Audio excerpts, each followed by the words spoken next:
ମୁଁ ହେଉଛି ଉପାସନା ଦାସ ନବମ ଶ୍ରେଣୀର ଛାତ୍ରୀ ଅଟେ।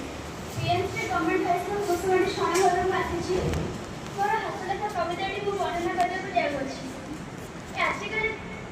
ଆଜିକାଲିର ଓଡ଼ିଆ ଘରର ଝିଅଟିଏ ବିଷୟରେ ମୋ ଶୀର୍ଷକ ହେଉଛି ଓଡ଼ିଆ ଘରର ଝିଅଟିଏ। ଓଡ଼ିଆ ଝିଅଟିଏ କହୁଛି କୋମରେ ଚାଲିବାକୁ ନାକ ଟେକୁଛି। ସେ କହୁଛି ମୁଁ ଓଡ଼ିଆ ଝିଅ। ଓଡ଼ିଶାର ପ୍ରସିଦ୍ଧ ଶ୍ରୀକ୍ଷେତ୍ର ଛାଡ଼ି ପଟିଆ ଯାଉଛି। ଓଡ଼ିଶାର ପରମ୍ପରାକୁ ଛାଡ଼ି ବିଦେଶୀ ଧର୍ମକୁ ଆପଣେଉଛି। ଏ କେମିତିକା ଓଡ଼ିଆ ଝିଅଟିଏ ହେଇଛି।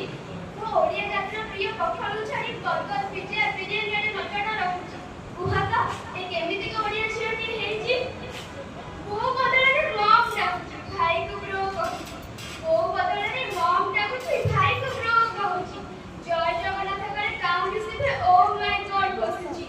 ବା ଓଡ଼ିଆ ଝିଅଟିଏ କିନ୍ତୁ ହେଇଛି, ଓଡ଼ିଆ କହିବାକୁ ତାକୁ ଲାଜ ଲାଗୁଛି। ମୋ ଓଡ଼ିଶା ମାଟିରେ ଜନ୍ମ ନେଇଛି, ସହରକୁ ଯାଇକି ମୋ ମାତୃଭାଷାକୁ ଭୁଲି ଯାଉଛି।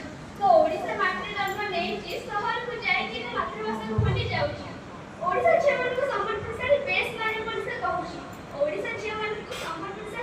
ମାନେ ବୋଲି ସେ କହୁଛି। ହେଲେ କଣ କରିବା, ଜିନ୍ସ ଟପ୍ ଉପରେ ବେଶୀ ଧ୍ୟାନଟା ଦଉଛି। ଏ କେମିତିକା ଓଡ଼ିଆ ଝିଅଟିଏ ହେଇଛି। ମୋ ଓଡ଼ିଆ ପରମ୍ପରାକୁ ନ ମାନି ତଥାପି ସେ ଓଡ଼ିଆ ଝିଅଟିଏ କହୁଛି। ଏ କେମିତିକା ଦୁନିଆଟା ଚାଲିଛି, ମୁଁ ଭାବନା ହେଇ ପଡ଼ିଛି। ଆଉ କଣ ଦେଖିବି ବୋଲି ଭାବୁଛି। ଏ କେମିତିକା ଓଡ଼ିଆ ଝିଅଟିଏ ହେଇଛି, ତଥାପି ସେ ଓଡ଼ିଆ ଝିଅଟିଏ ବୋଲି କେମିତି କହିପାରୁଛି।